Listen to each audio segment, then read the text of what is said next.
सरसराते हुए साए। काली घाटी के पुराने कुएं के पास रुक्मिणी पत्थरों पर कपड़े पछाड़ रही है।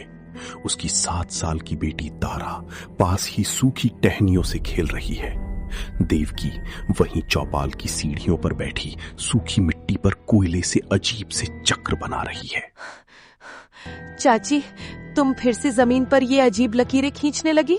कल जो चौखट पर घेरा बनाया था वो तो सुबह की ओस के साथ ही बह गया, फिर ये नया जाल क्यों? जो बह गया वो रास्ता था रुक्मिणी, और जो मैं अब बना रही हूँ वो दीवार है। तुम्हें क्या लगता है हवा चल रही है? ध्यान से देखो उन देवदार के पेड़ों को। उनकी डालियां हवा के रुख के खिलाफ जाकर हमारे आशियानों की तरफ झुक रही हैं। 40 साल बाद ये भूख जागी है। जब जमीन हिचकी लेती है तो ये दरख्त इंसानी सांसों को ढूंढते हैं। माँ, चाची सच कह रही हैं। कल रात जब सब सो रहे थे मैंने खिड़की के पार देखा था। उन पेड़ों की छालों के बीच में बड़ी बड़ी सूखी आंखें थीं। वो रो नहीं रही थीं, वो बस मुझे घूर रही थी, जैसे वो खिड़की तोड़कर मेरे बिस्तर तक आना चाहती हो। चुप कर तारा, ऐसा अमंगल नहीं बोलते। वो सिर्फ बादलों का साया था।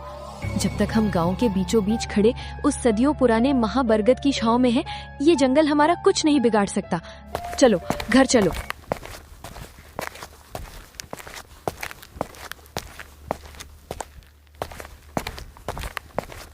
रात का सन्नाटा गहरा है। रुक्मिणी लालटेन की मध्यम रोशनी में तारा की फटी गुड़िया को टांके लगा रही है। तारा उसकी घुटने से सिर टिकाए लेटी है। अचानक खपरेल की छत पर सूखी लकड़ियों के घिसकने और नुकीले नाखूनों से कुरेदने की आवाज आती है। चल चल। आंखें मूंद ले मेरी बच्ची, बस अपनी सांसें रोक और उस परमेश्वर का नाम ले। ये सिर्फ पहाड़ी बवंडर है जो छत के पत्थरों से टकरा रहा है। तभी आवाज बंद हो जाती है। पूरे कमरे में एक ऐसी खामोशी छा जाती है मानो हवा जम गई हो। फिर दरवाजे की झिरी दरार से एक गहरी गड़गड़ाहट जैसी फुसफुसाहट गूंजती है। भूख। रुक्मिणी की सिट्टी पिट्टी गुम हो जाती है। दरवाजे के नीचे की खाली जगह से काली, नुकीली और इंसानी उंगलियों जैसी टहनियां रेंगती हुई कमरे के भीतर आने लगती हैं। तभी सुबेरा हो जाता है। अगले दिन धूप में भी एक अजीब सी ठंडक है। देवकी और उसकी सहेली माधवी महाबरगद के पेड़ के पास खड़ी हैं। वे कांपते हाथों से वहां पीतल की थाली में फूल और कुछ ताजे फल चढ़ा रही हैं। महाबरगद की जड़ें किसी दैत्य की नसों की तरह उभरी हुई हैं। माधवी, क्या ये चढ़ावा काफी होगा? 40 बरस पहले जब इन्होंने इस घाटी को घेरा था तब आधा गांव निगल गए थे। अगर इस बार इनका पेट नहीं भरा तो हमारी नस्लें खत्म हो जाएंगी। हवा में खून की गंध है माधवी। हमें बस 2 बातें गांठ बांध लेनी है। शायद द्रुम को किसी भी तरह की चमक या रोशनी से नफरत है। वो उजाला देखते ही भड़क उठता है। और जो दूसरा है श्रुतिघन, उसे शोर से खौफ है। वो जरा सी आवाज पर पागल हो जाता है। लेकिन ये क्या?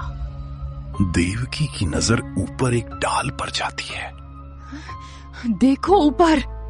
वहां रुक्मिणी का लाल रंग का फटा हुआ आंचल, दुपट्टा कांटों में फंसा हवा में झूल रहा था, मानो वहां कोई भयानक कश्मकश हुई हो। सर्वनाश! रुक्मिणी कल रात जंगल की तरफ गई थी। पेड़ गांव के और करीब आ चुके हैं। उसी रात देवकी अपने घर में पागलों की तरह रसोई के पीतल और कांसे के सारे बर्तन आंगन में इकट्ठा कर रही है। उसने दरवाजों और खिड़कियों पर बैलों के गले में बांधी जाने वाली बड़ी बड़ी घंटियां लटका दी हैं। शोर ही एकमात्र ढाल है। अगर मैं इतना शोर करूं कि इस सन्नाटे की चीथड़े उड़ जाएं, तो श्रुतिघ्न इस चौखट को पार नहीं कर पाएगा। तभी अचानक हवा रुक जाती है। लटकी हुई घंटियां बिना हवा के बेहद धीमी रफ्तार से हिलने लगती हैं। टिन टिन देवकी के माथे पर पसीना आ जाता है। भारी जमीनी कदमों की थाप सुनाई देती है। ये श्रुतिघ्न नहीं बल्कि छायाद्रुम है। अगले ही पल घर की कच्ची छत भरभरा कर गिरती है और एक विशाल लकड़ी का ढांचा घुस आता है। उसके छूते ही पीतल के बर्तन और घंटियां पिघलकर काली राख में बदल जाते हैं।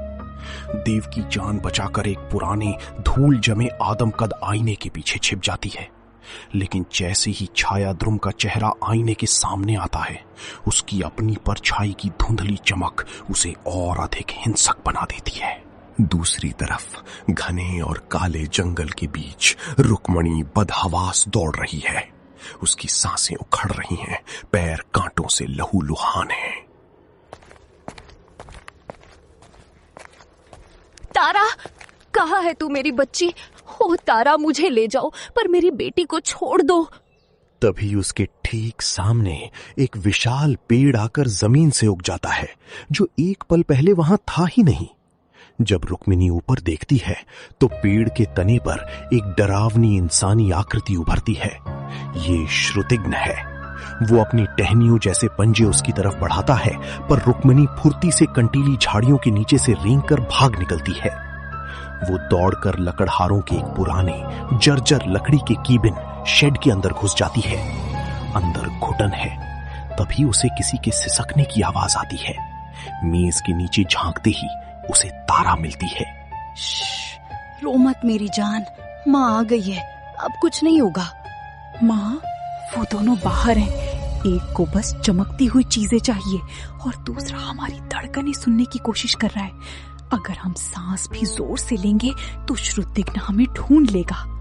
रुक्मिणी अपनी उंगली की सोने की अंगूठी निकालती है और खिड़की के टूटे हुए शीशे से बाहर दूर फेंक देती है। बाहर छायाद्रुम और श्रुतिघ्न दोनों आ चुके हैं। सोने की हल्की सी चमक देखकर छायाद्रुम उस तरफ मुड़ जाता है, जबकि श्रुतिघ्न शेड के भीतर से आ रही रुक्मिणी और तारा की धीमी सांसों की आवाज को भांप लेता है। उधर महाबरगद के पास देवकी और माधवी बड़े बड़े थैलों के साथ पहुंचती हैं।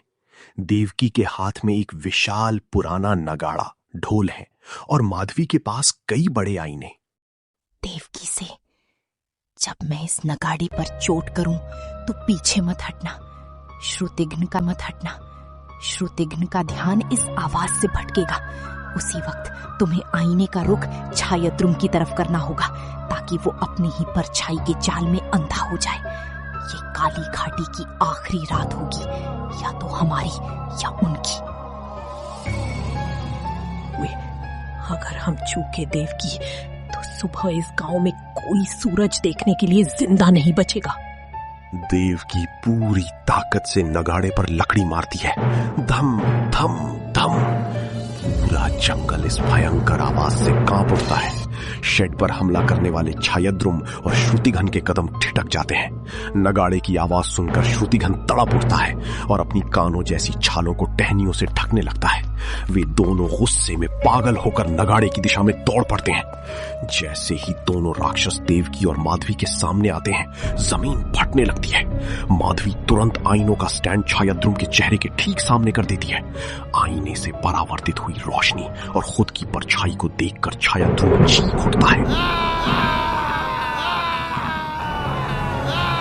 माधवी, कदम पीछे मत हटाना, डटी रहे, इनकी जड़ें उखड़ रही हैं। नगाड़े की गूंज और आईनों के चक्रव्यूह के बीच दोनों राक्षसी पेड़ों के तनों में भयानक दरारें पड़ने लगती हैं। उनकी सूखी छालें कतरनों की तरह गिरने लगती हैं। अगली सुबह काली घाटी शांत है। महाबरगद अपनी जगह स्थिर है। देवकी, माधवी, रुक्मिणी और तारा उस राख के ढेर के पास खड़ी हैं। माधवी, क्या ये सचमुच खत्म हो गया देवकी चाची? भूख कभी पूरी तरह नहीं मरती माधवी, वो बस सो जाती है। आज हमने उन्हें रुक दिया, पर काली घाटी का ये जंगल हमेशा याद रखेगा कि इंसानों ने उसे कैसे हराया था। हमें ताउम्र सतर्क रहना होगा।